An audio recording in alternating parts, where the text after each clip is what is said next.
ಹೌದಾ ಮಕ್ಳೇ, ನಾವು ಪೂರ್ಣಾಂಕಗಳ ಬಗ್ಗೆ ಓದ್ತಾ ಇದ್ವಿ. ಹೌದಾ, ನಾವು ಹಿಂದಿನ ಕ್ಲಾಸ್ ಅಲ್ಲಿ ಎದ್ರ ಬಗ್ಗೆ ಓದಿದ್ವಿ? ಪೂರ್ಣಾಂಕಗಳನ್ನ ಗುಣಾಕಾರ ಹೇಗೆ ಮಾಡೋದು ಅದನ್ನ ನಾವು ಕಲ್ತಿದ್ವಿ. ಹೌದಾ, ಪೂರ್ಣಾಂಕಗಳನ್ನ ಯಾವ ತರ ಗುಣಾಕಾರ ಮಾಡ್ಬೇಕು ಅಂತ ಕಲಿತ್ವಿ. ಹೌದಾ, ಸೊ ಅದನ್ನ ಇವತ್ತು ಕಂಟಿನ್ಯೂ ಮಾಡೋಣ. ತಿರ್ಗಾ ಇದ್ರ ಮೇಲೆ ಇರುವಂತಹ ರೂಲ್ಸ್ ನ ಮತ್ತೊಮ್ಮೆ ಹೇಳ್ತೀನಂತೆ. ಯಾವುದೇ ಒಂದು ನೀವು ಪೂರ್ಣ ಸಂಖ್ಯೆ ಜೊತೆ ಋಣ ಸಂಖ್ಯೆಯನ್ನ ಗುಣಾಕಾರ ಮಾಡಿದಾಗ, ಪೂರ್ಣ ಸಂಖ್ಯೆ ಜೊತೆ ಋಣ ಸಂಖ್ಯೆ ಗುಣಾಕಾರ ಮಾಡಿದಾಗ ನಿಮ್ಗೆ ಉತ್ತರದಲ್ಲಿ ಯಾವತ್ತು ಏನ್ ಬರುತ್ತೆ? ಇದು ಪ್ಲಸ್ ಇದೆ, ಇದು ಮೈನಸ್ ಇದೆ. 4 ಮೂರ್ಲೆ 12. ಹೌದಾ, 4 ಮೂರ್ಲೆ 12 ಪ್ಲಸ್ ಇಂಟು ಮೈನಸ್ ಮೈನಸ್ ಬಂತು. ಹೌದಾ, ತಿರ್ಗಾ -4 ಇಂಟು +3 ತಗೋತೀನಿ ಇವಾಗ. ಇಲ್ಲಿ ಋಣ ಸಂಖ್ಯೆ ಇದೆ, ಇಲ್ಲಿ ಪೂರ್ಣ ಸಂಖ್ಯೆ ಇದೆ. ಹೌದಾ, ಸಂಕಲನದ ಸಂಖ್ಯೆ ಇದೆ. ನೀವು ಈಗ ಗುಣಾಕಾರ ಮಾಡಿದಾಗ ಏನ್ ಬರುತ್ತೆ? 4 ಮೂರ್ಲೆ 12 ಮೈನಸ್ ಇಂಟು ಪ್ಲಸ್ ಮೈನಸ್ ಆಯ್ತು. ತಿರ್ಗಾ ನಮ್ಗೆ ಎರಡು ಕಡೆ ಯಾವ ಬಂದು? ಋಣ ಸಂಖ್ಯೆಗಳೇ ಉತ್ತರದಲ್ಲಿ ಬಂದು. ಹೌದಾ, ಈಗ ಎರಡು ಕಡೆ ಋಣ ಸಂಖ್ಯೆ ತಗೋತೀನಿ. ಉತ್ತರದಲ್ಲಿ ಏನ್ ಬರುತ್ತೆ? 4 ಮೂರ್ಲೆ 12. ಆದ್ರೆ ಇದು ಯಾವ ಇಂಟೀಜರ್ ಆಗಿರುತ್ತೆ? ಪಾಸಿಟಿವ್ ಇಂಟೀಜರ್ ಆಗಿರ್ತದೆ. ಹೌದಾ, ಪಾಸಿಟಿವ್ ಇಂಟೀಜರ್ ಆಗಿರ್ತದೆ. ಹೌದಾ ಇಲ್ವೋ? ಅದೇ ರೀತಿ ಈಗ ಎರಡು ಏನ್ ಮಾಡ್ತೀನಿ? ತಿರ್ಗಾ ಪಾಸಿಟಿವ್ ಇಂಟೀಜರ್ ತಗೋತೀನಿ. ಅಂದ್ರೆ ನಿಮ್ಗೆ ಉತ್ತರದಲ್ಲಿ ಏನ್ ಬರುತ್ತೆ? ಉತ್ತರದಲ್ಲಿ ನಿಮ್ಗೆ ಏನ್ ಬರುತ್ತೆ? ಧನ ಪೂರ್ಣಾಂಕವೇ ಬರುತ್ತೆ. ಹೌದಾ, 4 ಮೂರ್ಲೆ 12 ಅಂದ್ರೆ ಇದು ಧನ ಪೂರ್ಣಾಂಕವೇ ಆಯ್ತು. ಅದರ ಅರ್ಥ ಏನು? ಪ್ಲಸ್ ಇಂಟು ಮೈನಸ್ ಮಾಡಿದ್ರೆ ನಿಮ್ಗೆ ಉತ್ತರದಲ್ಲಿ ಮೈನಸ್ ಬರುತ್ತೆ. ಮೈನಸ್ ಇಂಟು ಪ್ಲಸ್ ಮಾಡಿದ್ರೆ ಮೈನಸ್ ಅಂತ ಬರುತ್ತೆ. ಹೌದಾ, ಅಂದ್ರೆ ಒಂದು ಋಣ ಸಂಖ್ಯೆ ಜೊತೆ ಮತ್ತೊಂದು ಧನ ಸಂಖ್ಯೆ ನೀವು ಗುಣಾಕಾರದ ಮಾಡಿದ್ರೆ ನಿಮ್ಗೆ ಉತ್ತರದಲ್ಲಿ ಯಾವತ್ತು ಋಣ ಸಂಖ್ಯೆ ಬರುತ್ತೆ. ಅದೇ ರೀತಿ ಎರಡು ಋಣ ಸಂಖ್ಯೆಗಳು ಮೈನಸ್ ಮೈನಸ್ ತಗೊಂಡ್ರೆ ನಿಮ್ಗೆ ಉತ್ತರದಲ್ಲಿ ಏನ್ ಬರುತ್ತೆ? ಧನ ಸಂಖ್ಯೆ ಬರುತ್ತೆ. ಅದೇ ರೀತಿ ಎರಡು ಧನ ಸಂಖ್ಯೆಗಳನ್ನ ತಗೊಂಡ್ರೆ ಉತ್ತರದಲ್ಲಿ ಧನ ಸಂಖ್ಯೆ ಬರುತ್ತೆ. ಸೊ ಈ ಒಂದು ವಿಷಯನ ನಾವೇನ್ ಮಾಡಿದ್ವಿ? ಹೋದ ಕ್ಲಾಸ್ ಅಲ್ಲಿ ಕಲ್ತಿದ್ವಿ. ಈಗ ಎರಡು ಸಂಖ್ಯೆಗಳನ್ನ ಹೇಗೆ ಗುಣಾಕಾರ ಮಾಡಿ ಅದಕ್ಕೆ ಸೈನ್ ಯಾವ್ದು ಹಾಕ್ಬೇಕು ಅಂತ ನಿಮ್ಗೆ ತೋರಿಸ್ಕೊಟ್ಟೆ. ಈಗ 3 ಅಥವಾ 4 ಸಂಖ್ಯೆಗಳಿದ್ರೆ ಈಗ ನೋಡಿ ಮಾಡ್ತೀನಿ ನಾನು. ಹೌದಾ, ಈಗ ಉತ್ತರದಲ್ಲಿ ಏನ್ ಬರ್ತದೆ?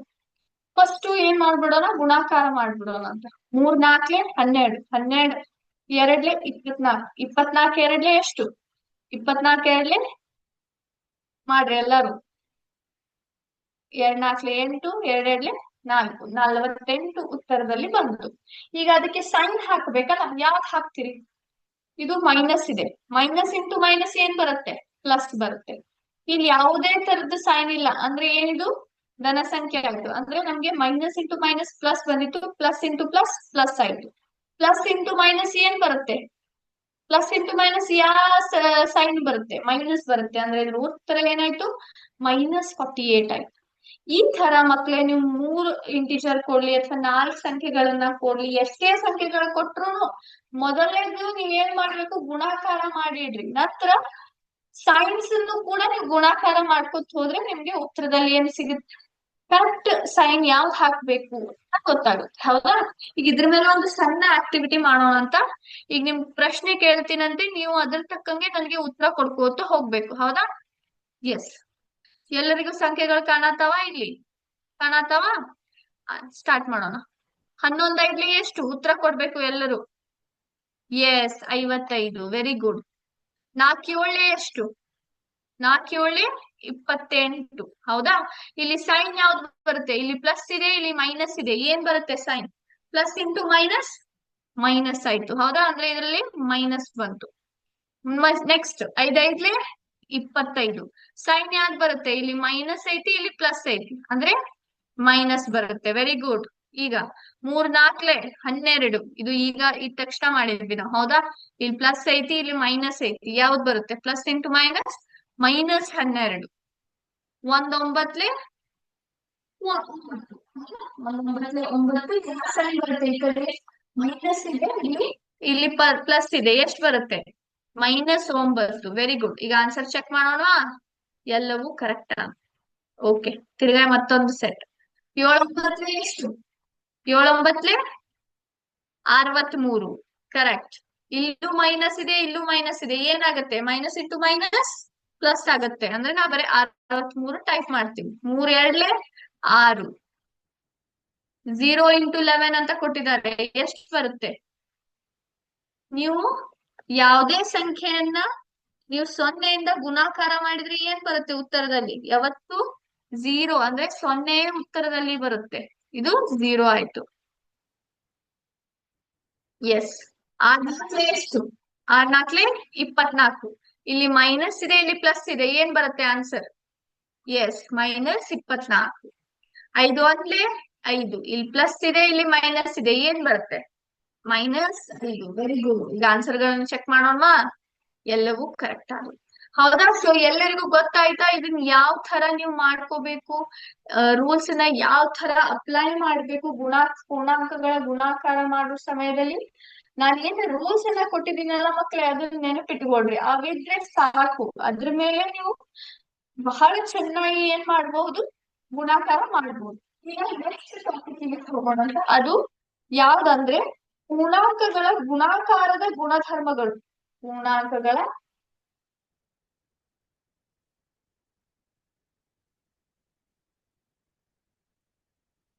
ಗುಣಾಕಾರದ ಗುಣಾಕಾರದ ಗುಣಧರ್ಮಗಳು.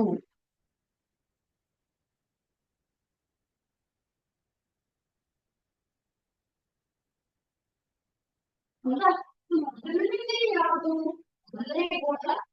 ಗುಣಾಕಾರದಲ್ಲಿ ಇರುವಂತಹ ಆವೃತ ಗುಣ.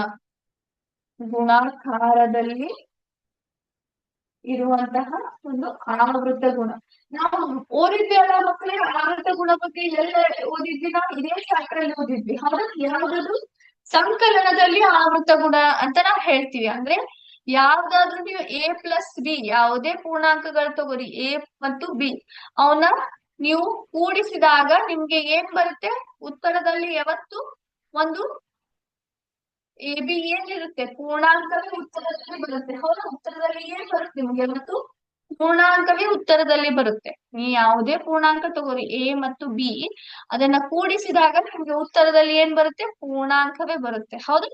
ಅದೇ ರೀತಿ ಗುಣಾಕಾರದಲ್ಲಿ ಹಾಗೆ ಮಕ್ಕಳೇ, ಯಾವುದೇ ಯಾವುದೇ ಪೂರ್ಣಾಂಕಗಳು ತಗೋರಿ A ಮತ್ತು B, ಅವನ ಗುಣಾಕಾರ ಮಾಡಿದಾಗ ನಿಮ್ಗೆ ಉತ್ತರದಲ್ಲಿ ಏನ್ ಬರುತ್ತೆ ಮಕ್ಕಳೇ? ಯಾವತ್ತು ಉತ್ತರದಲ್ಲಿ ಪೂರ್ಣಾಂಕವೇ ಬರುತ್ತೆ. ಪೂರ್ಣಾಂಕವೇ ಬರುತ್ತೆ. ಉದಾಹರಣೆಗಾಗಿ ನೋಡ್ರಿ ಇಲ್ಲಿ. ಉದಾಹರಣೆಗಾಗಿ ನಾನೀಗ A ಅನ್ನ 5 ಅಂತ ತಗೋತೀನಿ, B ಅನ್ನ 2 ಅಂತ ತಗೋತೀನಿ, ಅಥವಾ -2 ಅಂತ ತಗೊಳ್ಳೋಣ. ಒಂದು ಧನ ಸಂಖ್ಯೆ ತಗೊಳ್ಳೋಣ, ಇನ್ನೊಂದು ಋಣ ಸಂಖ್ಯೆ ತಗೊಳ್ಳೋಣ ಅಂತ. 5 ಮತ್ತು 2. ಈಗ A ಮತ್ತು B ನ ಮಲ್ಟಿಪ್ಲೈ ಮಾಡ್ಬೇಕು, ಗುಣಾಕಾರ ಮಾಡ್ಬೇಕು. A × B, 5 × -2 ಆಯ್ತು. 5 2 ಎಷ್ಟು? 10. ಇಲ್ಲಿ ಸೈನ್ ಯಾವ್ದು ಹಾಕ್ತೀವಿ? ಪ್ಲಸ್ ಐತಿ, ಮೈನಸ್ ಐತಿ. ಪ್ಲಸ್ ಇಂಟು ಮೈನಸ್ ಏನ್ ಬರುತ್ತೆ? ಪ್ಲಸ್ ಇಂಟು ಮೈನಸ್ ಮೈನಸ್ ಬಂತು. ಅಂದ್ರೆ ಇದು ಯಾವ ಸಂಖ್ಯೆ? ಇದು ಒಂದು ಋಣ ಸಂಖ್ಯೆ. ಹೌದಾ? ಇದು ಒಂದು ಋಣ ಸಂಖ್ಯೆ. ಋಣ ಸಂಖ್ಯೆ ಅಂದ್ರೆ ಏನದು? ಅದು ಕೂಡ ಒಂದು ಪೂರ್ಣಾಂಕ. ಹೌದಲ್ಲ? ಅದೇ ರೀತಿ ಏನ್ ಮಾಡ್ತೀನಿ, ಎರಡು ಕೂಡ ಧನ ಸಂಖ್ಯೆನೆ ತಗೋತೀನಿ. 5 2 10. ನಮ್ಗೆ ಏನ್ ಬಂತು ಇಲ್ಲಿ? ಇದು +10 ಅಂತ ಬಂತು. ಇದು ಕೂಡ ಏನಿದೆ? ಇದು ಒಂದು ಪೂರ್ಣ ಸಂಖ್ಯೆ. ಹೌದಾ? ಧನ ಸಂಖ್ಯೆ. ಇದು ಕೂಡ ಪೂರ್ಣಾಂಕವೇ ಆಗಿದೆ. ಅಂದ್ರೆ ಗುಣಾಕಾರದಲ್ಲಿ ಆವೃತ ಗುಣ ಅಂದ್ರೆ ಏನ್ ಮಕ್ಕಳೇ? ನೀವು ಯಾವುದೇ ಒಂದು ಪೂರ್ಣಾಂಕ ತಗೋರಿ A ಮತ್ತು B, ಅವನ ಎರಡನ್ನು ಗುಣಾಕಾರ ಮಾಡಿದಾಗ ನಿಮ್ಗೆ ಉತ್ತರದಲ್ಲಿ ಯಾವತ್ತು ಏನ್ ಬರುತ್ತೆ? ಪೂರ್ಣಾಂಕವೇ ಉತ್ತರದಲ್ಲಿ ಬರುತ್ತೆ. ಸರಿನಾ? ಇದು ನೆನ್ಪಿಟ್ಕೋಬೇಕು. ಹೌದಾ? ಇದನ್ನ ನಾವು ಸಂಕಲನದಲ್ಲಿಯೂ ಕೂಡ ಮಾಡಿದ್ದೇವೆ. ಏನಂತ ಮಾಡಿದ್ವಿ? ಸಂಕಲನದಲ್ಲಿ ಆವರ್ತ ಗುಣ ಅಂತ ಅಲ್ಲಿಯೂ ಕೂಡ ನಾವು ಕಲ್ತಿದ್ವಿ. ಹೌದಾ? ಎಸ್. ಈಗ ಸೆಕೆಂಡ್ ಏನಿದೆ ಅಲ್ಲ ಗುಣ, ಎರಡನೇ ಗುಣದ ಬಗ್ಗೆ ಮಾತಾಡೋಣ ಅಂತ.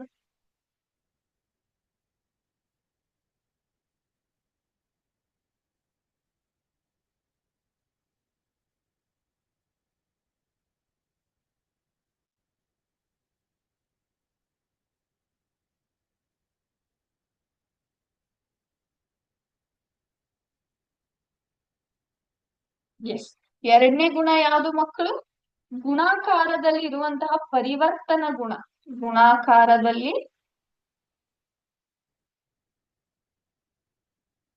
ಇರುವಂತಹ ಪರಿವರ್ತನ ಗುಣ. ಪರಿವರ್ತನ ಗುಣ ಅಂದ್ರೆ ಏನು? ಇದನ್ನು ಕೂಡ ನಾವ್ ಎದ್ರಲ್ಲಿ ಕಲ್ತಿದ್ವಿ? ಸಂಕಲನದಲ್ಲಿ ಪರಿವರ್ತನ ಗುಣ ಕಲ್ತಿವಿ.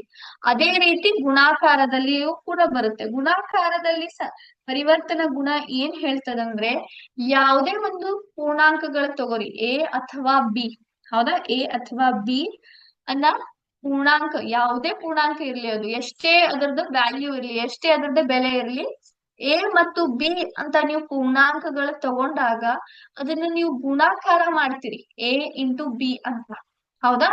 ನಾನ್ ಏನ್ ಮಾಡ್ತೀನಿ, ಇದು ಎರಡರದ್ದು ಏನ್ ಆರ್ಡರ್ ಇದೆ ಅಲ್ಲ, ಎರಡರದ್ದು ಏನ್ ಆರ್ಡರ್ ಇದೆ ಅಲ್ಲ, ಅದನ್ನ ನಾನು ಏನ್ ಮಾಡ್ತೀನಿ, ಚೇಂಜ್ ಮಾಡ್ತೀನಿ, ಅದನ್ನ ಬದಲಾಯಿಸ್ತೀನಿ. ಪೂರ್ಣಾಂಕಗಳ ಗುಣಾಕಾರನ ಎ ಇಂಟು ಬಿ ಮಾಡೋ ಬದ್ಲಿ ಏನ್ ಮಾಡ್ತೀನಿ, ಬಿ ಇಂಟು ಎ ಮಾಡ್ತೀನಿ, ಬಿ ಇಂಟು ಎ ಮಾಡ್ತೀನಿ.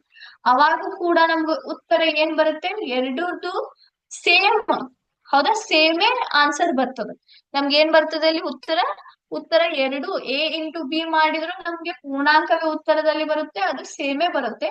ಬಿ ಇಂಟು ಎ ನೀವು ಗುಣಾಕಾರ ಮಾಡಿದ್ರೆ ಅದರಲ್ಲಿ ಕೂಡ ಪೂರ್ಣಾಂಕವೇ ನಿಮ್ಗೆ ಉತ್ತರ ಇರ್ತೈತೆ. ಆದ್ರೆ ಇದು ಇದು ಎರಡು ಉತ್ತರ ಏನಿರ್ತದೆ, ಸೇಮ್ ಇರ್ತದೆ. ಈಗ ಚೆಕ್ ಮಾಡೋಣ. ಉದಾಹರಣೆಗಾಗಿ ಎ ನ 5 ಅಂತ ತಗೋತೀನಿ, ಬಿ ನ -2 ಅಂತ ತಗೋತೀನಿ.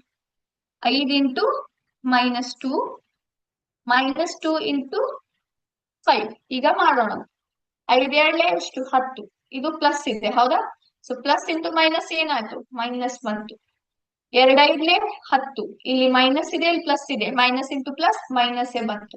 ಉತ್ತರ ಎರಡು ಕಡೆ ಏನಾಯ್ತು? ಒಂದೇ ಆಯ್ತು, ಹೌದಲ್ಲ, ಒಂದೇ ಆಯ್ತು. ಅಂದ್ರೆ ಗುಣಾಕಾರದಲ್ಲಿ ಆವೃತ ಗುಣ ಏನ್ ಹೇಳ್ತದ ಮಕ್ಳೇ, ನೀವು ಯಾವುದೇ ಪೂರ್ಣಾಂಕಗಳು ತಗೋರಿ, ಎ ಮತ್ತು ಬಿ, ಅದನ್ನ ನೀವು ಗುಣಾಕಾರ ಮಾಡಿದರೆ ಅದ್ರ ಜೊತೆಗೆ ಅದರದ್ದು ಆರ್ಡರ್ ಅನ್ನ ಚೇಂಜ್ ಮಾಡಿ ಗುಣಾಕಾರ ಮಾಡಿದ್ರು ಕೂಡ ನಮ್ಗೆ ಏನ್ ಬರುತ್ತೆ, ಎರಡು ಕಡೆ ಸೇಮ್ ಆನ್ಸರೇ ಬರುತ್ತೆ. ಅದರದ್ದು ಆನ್ಸರ್ಗಳು ಚೇಂಜ್ ಆಗುವುದಿಲ್ಲ, ಉತ್ತರಗಳು ಬದಲಾಗುವುದಿಲ್ಲ, ಒಂದೇ ಉತ್ತರ ಎರಡೂ ಕಡೆಯಲ್ಲಿ ಬರುತ್ತೆ. ಇದಕ್ಕೆ ನಾವ್ ಏನ್ ಹೇಳ್ತೇವೆ, ಗುಣಾಕಾರದಲ್ಲಿ ಪರಿವರ್ತನೆ ಗುಣ. ಇದು ಅದರದ್ದು rule. A into B is equal to B into A ಅಂತ ಹೇಳ್ತೀವಿ ನಾವು, ಸರಿನಾ? ಓಕೆ, ಈಗ ಮೂರನೇ ಗುಣದ ಬಗ್ಗೆ ಕಲಿಯೋಣ ಅಂತ. ನಿಮ್ಗೆ ಇದ್ರದ್ದು ನಾನು ತೋರಿಸ್ತೀನಿ ಅಂತ, ಇದು ಯಾವ ತರ ಆಗುತ್ತಂತ ತೋರಿಸ್ತೀನಿ ಅಂತೆ, ನೋಡ್ರಿ. ಈಗ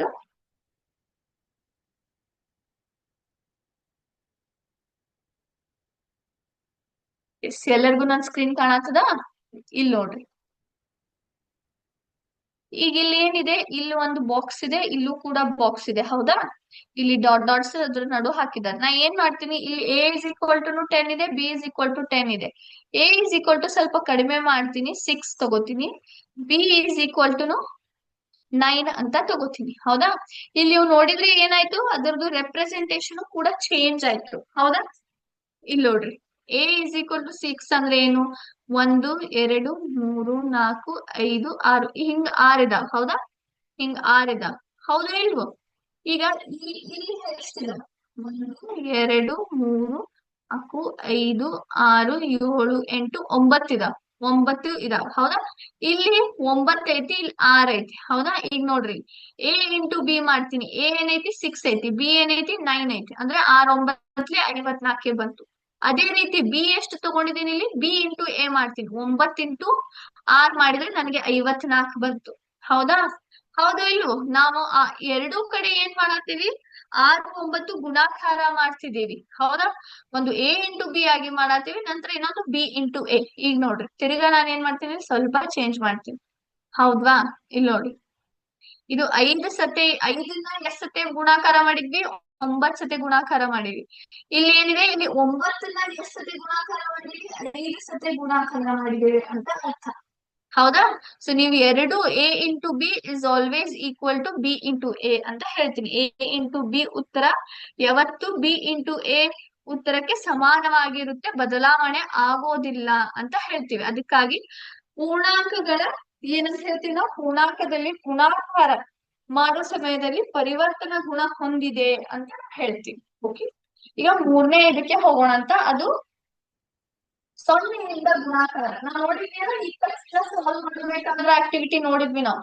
ಸೊನ್ನೆಯಿಂದ ಗುಣಾಕಾರ ಮಾಡಿದ್ರೆ ಯಾವತ್ತು ಉತ್ತರದಲ್ಲಿ ನಿಮ್ಗೆ ಏನ್ ಬರುತ್ತೆ ಅಂತ ಹೇಳ್ದೆ ನಾನು. ಯಾವತ್ತು ಉತ್ತರದಲ್ಲಿ ನಿಮ್ಗೆ 0 ಬರುತ್ತೆ ಅಂತ ಹೇಳಿದೆ, ಹೌದಲ್ಲ. ಇದನ್ನ ನಾವು ಸಂಕಲನದಲ್ಲಿಯೂ ಮಾಡಿದ್ವಿ. ಹೌದಾ, ಸಂಕಲನದಲ್ಲಿಯೂ ಮಾಡಿದ್ವಿ. ಸಂಕಲನದಲ್ಲಿ ಏನ್ ಮಾಡಿದ್ವಿ ನಾವು? ಸಂಕಲನದಲ್ಲಿ ಏನಂತ ಹೇಳಿದೆ ನಿಮ್ಗ? ಅನನ್ಯತಾಂಶ ಅಂತ ಹೇಳ್ತೀವಿ. ಹೌದಾ, ಅನನ್ಯತಾಂಶ. ಅಲ್ಲಿ ಏನಿತ್ತು ಸಂಕಲನದಲ್ಲಿ? ಅನನ್ಯತಾಂಶಕ್ಕೆ ನಾನು ಯಾವುದೇ ಒಂದು ಪೂರ್ಣಾಂಕ ತಗೋತೀನಿ. ಹೌದಾ, -8 ಅಂತ ತಗೊಂಡೆ, ಅದಕ್ಕೆ +0 ಅಂತ ಮಾಡ್ತೀನಿ. 0ನ ಕೂಡಿಸಿದ್ರೆ ನಿಮ್ಗೆ ಉತ್ತರದಲ್ಲಿ ಏನ್ ಬರುತ್ತೆ? -8 ಬರುತ್ತೆ. ಇದಕ್ ನಾವ್ ಏನಂತ ಹೇಳಿದ್ವಿ? ಸಂಕಲನದ ಅನನ್ಯತಾಂಶ ಅಂತ ಹೇಳಿದ್ವಿ. ಆದ್ರೆ ನಾವ್ ಇಲ್ಲಿ ಏನ್ ಮಾಡಿದ್ವಿ? 0 ಅನ್ನ ಕೂಡಿಸಿದ್ವಿ. ಇಲ್ಲಿ ಏನ್ ಮಾಡತ್ತೀವಿ? 0 ಅನ್ನ ಗುಣಾಕಾರ ಮಾಡಿದ್ದೀವಿ. ಹೌದಾ, ಸೊ ಎರಡರಲ್ಲಿ ಬಹಳ ವ್ಯತ್ಯಾಸ ಇದೆ ಮಕ್ಳೇ. ಇದ್ರ ಅರ್ಥ ಏನು ನೋಡ್ರಿ, ಇಲ್ಲಿ -3 × 0 ಮಾಡಿದೆ ಅಂದ್ರೆ, 4 × 0 ಮಾಡಿದೆ ಅಂದ್ರೆ ಏನು? -3 × 0 ಇಸ್ 0. 4 zeros are 0. ಸೊ ನೀವು ಯಾವುದೇ ಒಂದು ಪೂರ್ಣಾಂಕಗಳನ್ನ 0ಯಿಂದ ಗುಣಾಕಾರ ಮಾಡಿದ್ರೆ ನಿಮ್ಗೆ ಉತ್ತರದಲ್ಲಿ ಏನ್ ಬರುತ್ತೆ ಮಕ್ಕಳೇ? ಉತ್ತರದಲ್ಲಿ ಯಾವತ್ತು 0 ಬರುತ್ತೆ. ಅದಕ್ಕಾಗಿ a × 0 is always equal to 0 ಅಂತ ಹೇಳ್ತೀವಿ. ಅಥವಾ 0 × a is always equal to 0 ಏನಂತ ಹೇಳ್ತೀವಿ? a × 0 ಮಾಡಿದ್ರು ಕೂಡ ನಿಮ್ಗೆ 0ನೇ ಬರುತ್ತೆ. 0 × a ಮಾಡಿದ್ರು ನಿಮ್ಗೆ ಉತ್ತರದಲ್ಲಿ ಏನ್ ಬರುತ್ತೆ? 0ನೇ ಬರುತ್ತೆ.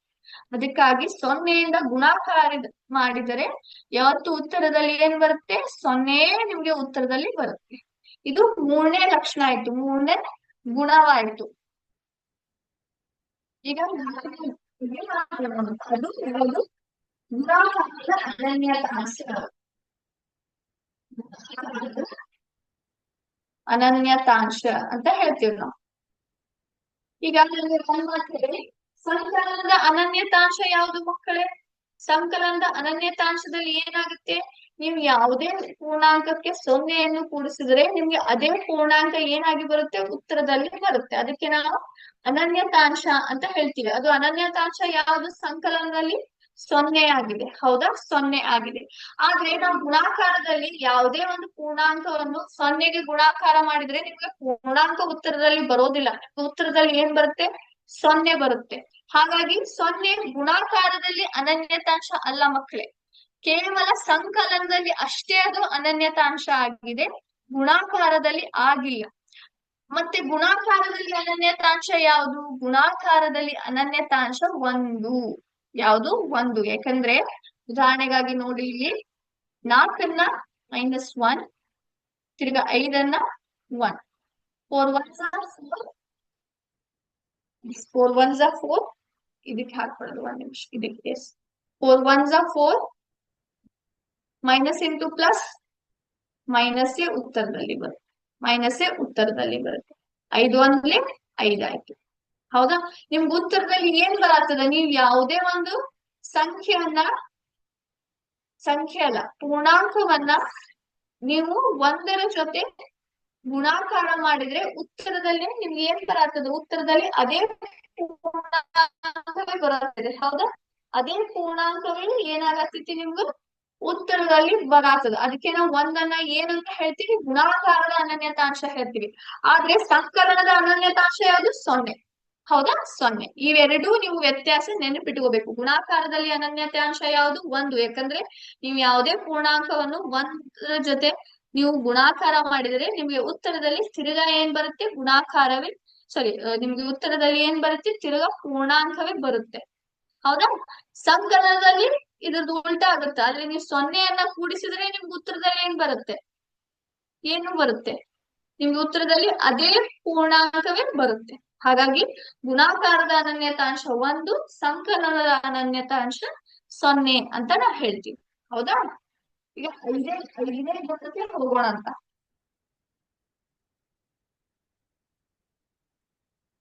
ಅದು ಯಾವುದು ಅಂದ್ರೆ ಗುಣಾಕಾರದಲ್ಲಿ ಸಹವರ್ತಿನೀಯತೆ ಅಂತ ಹೇಳ್ತೀವಿ ನಾವು.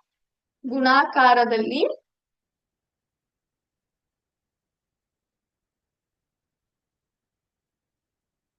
ಸಹವರ್ತಿನೀಯತೆ ಅಂತ ಹೇಳ್ತೀವಿ. ಯಾವ್ದದು ಸಹವರ್ತಿನೀಯತೆ ಅಂದ್ರೆ ಏನು? ಈಗ ಅದಕ್ಕೆ ಒಂದು ಉದಾಹರಣೆ ಮೂಲಕ ನಿಮ್ಗೆ ತಿಳಿಸ್ಕೊಡ್ತೀನಿ ಅಂತ. ಈಗ ಮೂರು ಸಂಖ್ಯೆಗಳನ್ನ ತಗೋತೀವಿ. ಎ ಇಸ್ ಈಕ್ವಲ್ ಟು -3 ತಗೊಂಡೆ, B is equal to -2, C is equal to 5 ಅನ್ನ ತಗೋತೀನಿ. ಈಗ ಏನ್ ಮಾಡ್ತೀನಿ, ನೀವು ಮೂರನ್ನು ಗುಣಾಕಾರ ಮಾಡ್ಬೇಕು. -3 ಇಂಟು -2 ಇಂಟು 5. ಇದರಲ್ಲಿ ಏನ್ ಮಾಡ್ತೀನಿ, ಇದರಲ್ಲಿ ಇವೆರಡಕ್ಕೆ ಒಂದು ಗುಂಪನ್ನ ಮಾಡ್ತೀನಿ. ಇವೆರಡು ಸಂಖ್ಯೆಗಳನ್ನ ಕೂಡಿ ಒಂದು ಗುಂಪನ್ನ ಮಾಡ್ತೀನಿ. ಈಗ ಅದೇ ರೀತಿ ಇಲ್ಲಿ ಮತ್ತೊಂದ್ ಕಡೆ ಗುಣಾಕಾರ ಮಾಡ್ತೀನಿ. ಆದ್ರೆ ಇಲ್ಲಿ ಏನ್ ಮಾಡ್ತೀನಿ ಅಂದ್ರೆ ಇವೆರಡು ಸಂಖ್ಯೆಗಳನ್ನ ಗುಂಪಾಗಿ ಮಾಡ್ತೀನಿ. ಈಗ ನಾವೇನ್ ಮಾಡೋದು, ಈಗ ಗುಂಪು ಮಾಡಿದ ಸಂಖ್ಯೆಗಳನ್ನ ಮೊದಲು ಗುಣಾಕಾರ ಮಾಡಿ ನಂತರ ಹೊರಗಿದ್ದ ಸಂಖ್ಯೆ ಜೊತೆ ಅದನ್ನ ಗುಣಾಕಾರ ಮಾಡಿದ್ರೆ ಅದ್ರ ಫಲಿತಾಂಶ ಏನ್ ಬರ್ತದೆ ಅಂತ ನೋಡೋಣವಾ? ಈಗ ನೋಡೋಣ ಅಂತ ನಡಿ. -3 ಇಂಟು -2 ಇದೆ. ಏನ್ ಬರುತ್ತೆ ಮಕ್ಕಳೇ ಉತ್ತರ? ಹೇಳ್ಬೋದಾ ಯಾರಾದ್ರೂ? ಏನ್ ಬರುತ್ತೆ? 3 ಎರಡ್ಲೆ 6. ಮೈನಸ್ ಇಂಟು ಮೈನಸ್ ಏನ್ ಬಂತು? ಪ್ಲಸ್ ಬಂತು 6. ನಂತರ ಇಂಟು 5, 6 5 30 ಬಂತು ಉತ್ತರ.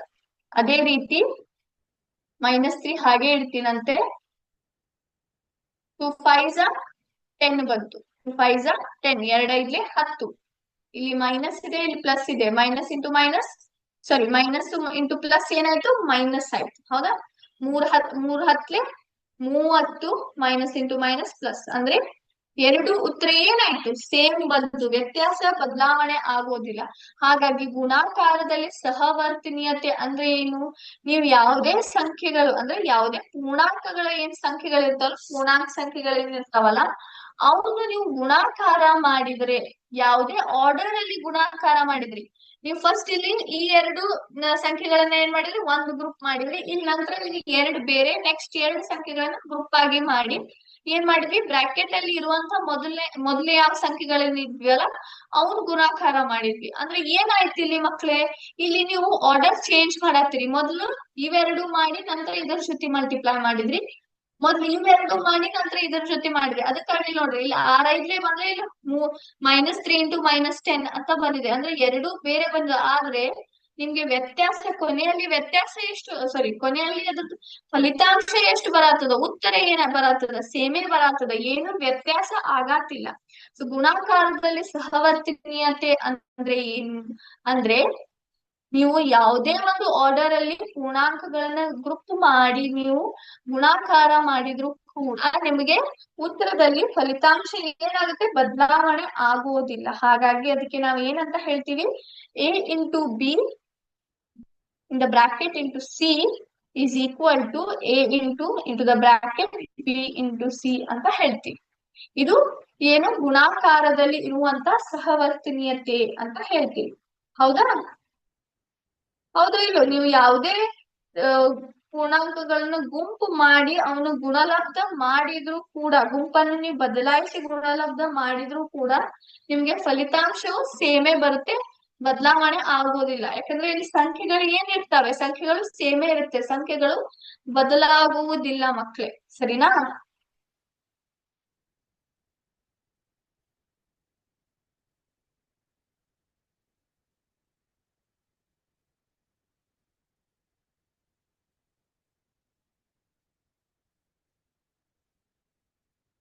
ಈಗ ವಿಭಾಜಕ ನಿಯಮ ಬಗ್ಗೆ ಮಾತಾಡೋಣ. ಎದ್ರ ಬಗ್ಗೆ ಮಾತಾಡೋಣ? ಆರನೇ ಒಂದು ಗುಣ ಇದು ವಿಭಾಜಕ ಗುಣ, ಡಿಸ್ಟ್ರಿಬ್ಯೂಟಿವ್ ಪ್ರಾಪರ್ಟಿ ಅಂತ ಹೇಳ್ತೀವಿ ನಾವು. ವಿಭಾಜಕ ಗುಣ.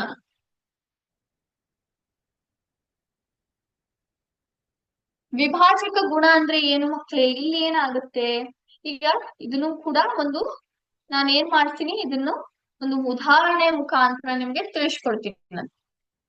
A is equal to 16, B is equal to 10, C is equal to 2 ನ ತಗೊಂಡೆ ನಾನು.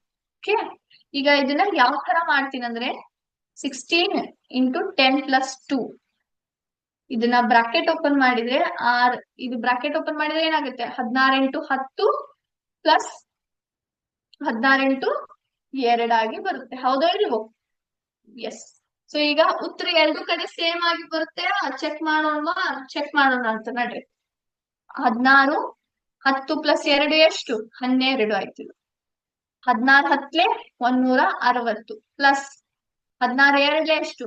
32. ಈಗ ಇದನ್ನ ಮಾಡ್ರಿ. 16 ಇಂಟು 12 ಎಷ್ಟು? 12 ಆರ್ಲೆ ಎಷ್ಟು? 12 ಆರ್ಲೆ 72. 12 ಒಂದ್ಲೆ 1 ಪ್ಲಸ್ 7 ಎಷ್ಟಾಯ್ತು? 13, 14, 15, 16, 17, 18, 19 ಆಯ್ತು. ಹೌದಾ? ಆನ್ಸರ್ ಕರೆಕ್ಟ್ ಇದೆಯಾ? ಚೆಕ್ ಮಾಡ್ರಿ ಎಲ್ರು. ಈಗ 160 ಪ್ಲಸ್ 32 ಮಾಡಿದ್ರೆ ಎಷ್ಟು ಬರುತ್ತೆ? ತಿರ್ಗಾ 192ನೇ ಉತ್ತರದಲ್ಲಿ ಬರುತ್ತೆ. ಏನ್ ಬರುತ್ತೆ? 192. ಅಂದ್ರೆ ಇದರ ಅರ್ಥ ಏನು? ಇಲ್ಲಿ ನೋಡ್ರಿ, ಎರಡೂ ಕಡೆ ನಿಮ್ಗೆ ಏನ್ ಬಂದಿದೆ? ನಿಮ್ಗೆ ಉತ್ತರ ಬದಲಾವ ಆಗಿಲ್ಲ, ಸೇಮೇ ಬಂದಿದೆ. ಹೌದಾ? ಸೇಮೇ ಬಂದಿದೆ. ಹಾಗಾಗಿ ನಾವ್ ಏನಂತ ಹೇಳ್ತೀವಿ? ಪೂರ್ಣಾಂಕಗಳಲ್ಲಿ ಗುಣಾಕಾರ ಮಾಡಿದಾಗ ಅವಕ್ಕೆ ವಿಭಾಜಕದ ನಿಯಮ ಹೊಂದಿದೆ ಅಂತ ಹೇಳ್ತೀವಿ. ಇಲ್ಲಿ ನಾವ್ ಏನ್ ವಿಭಾಜಕ ಮಾಡಿದ್ವಿ? ಏನ್ ವಿಭಜನೆ ಮಾಡಿದ್ವಿ? ಇಲ್ಲಿ ನಾವು ಬ್ರಾಕೆಟ್ ಅನ್ನ ಹಾಕಿ ಕೂಡಿ ಬರ್ದಿದ್ವಿ. ಅದನ್ನ ನಾವ್ ಇಲ್ಲಿ ಏನ್ ಮಾಡಿದ್ವಿ? ಓಪನ್ ಮಾಡಿ ಮಾಡಿದ್ವಿ. ಹೌದಾ? ಬ್ರಾಕೆಟ್ ಅನ್ನ ತೆಗೆದ್ವಿ. 16 ಹತ್ಲೆ ಒಂದಾಯ್ತು, 16 ಎರಡ್ಲೆ ಇನ್ನೊಂದಾಯ್ತು. ಅವನ್ನ ಏನ್ ಮಾಡಿದ್ವಿ? ಬ್ರಾಕೆಟ್ ಅನ್ನ ಓಪನ್ ಮಾಡಿ ಮಾಡಿದ್ವಿ. ಅದಕ್ಕಾಗಿ ಪೂರ್ಣಾಂಕಗಳು ಗುಣಾಕಾರದಲ್ಲಿ ವಿಭಾಜಕದ ಗುಣ ಹೊಂದಿದೆ ಅಂತ ಹೇಳ್ತೀವಿ ನಾವು. ಹೌದೋ ಇಲ್ವೋ? ಈಗ ಸಂಕಲನದಲ್ಲಿ ಕೂಡ ಏನಿದೆ?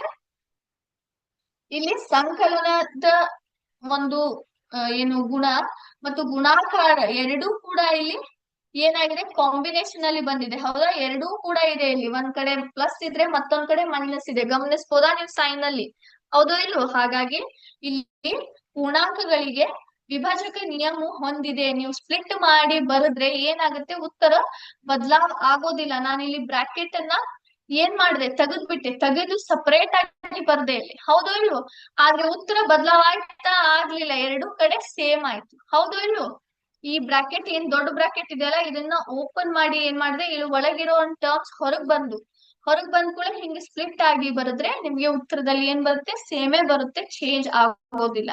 ಹಾಗಾಗಿ ಯಾವುದೇ ಪೂರ್ಣಾಂಕ ಇರ್ಲಿ, ಎ ಬಿ ಸಿ, ಅದಕ್ಕೆ ವಿಭಾಜಕ ಗುಣ ನಾವ್ ಯಾವ ತರ ಬರಿತೀವಿ? A into B plus C is equal to A into B plus A into C ಅಂತ ಹೇಳ್ತೀವಿ ನಾವು. ಎ ಇಂಟು ಸಿ ಅಂತ ಹೇಳ್ತೀವಿ. ಸರಿನಾ? ಎಲ್ಲರಿಗೂ ಇದು ತಿಳಿತ್ವಾ? ವಿಭಾಜಕ ನಿಯಮ. ಈಗ ಇದರಲ್ಲಿ ಏನ್ ಮಾಡೋಣ? ಈಗ ಇದಕ್ಕೆ ಸಂಕಲನ ಮತ್ತು ಗುಣಾಕಾರದ ನಾವು ಕಾಂಬಿನೇಷನ್ ಅಲ್ಲಿ ಮಾಡಿದ್ವಿ. ಹೌದಾ? ಈಗ ಇದನ್ನ ಏನ್ ಮಾಡ್ತೀನಿ? ಇದರಲ್ಲಿ ಮೈನಸ್ ತಗೋತೀನಂತೆ. ಮೈನಸ್ ನೋಡಿ ಚೆಕ್ ಮಾಡೋಣ ವಿಭಾಜಕದ ನಿಯಮ ಇದೆಯೋ ಇಲ್ವೋ ಅಂತ.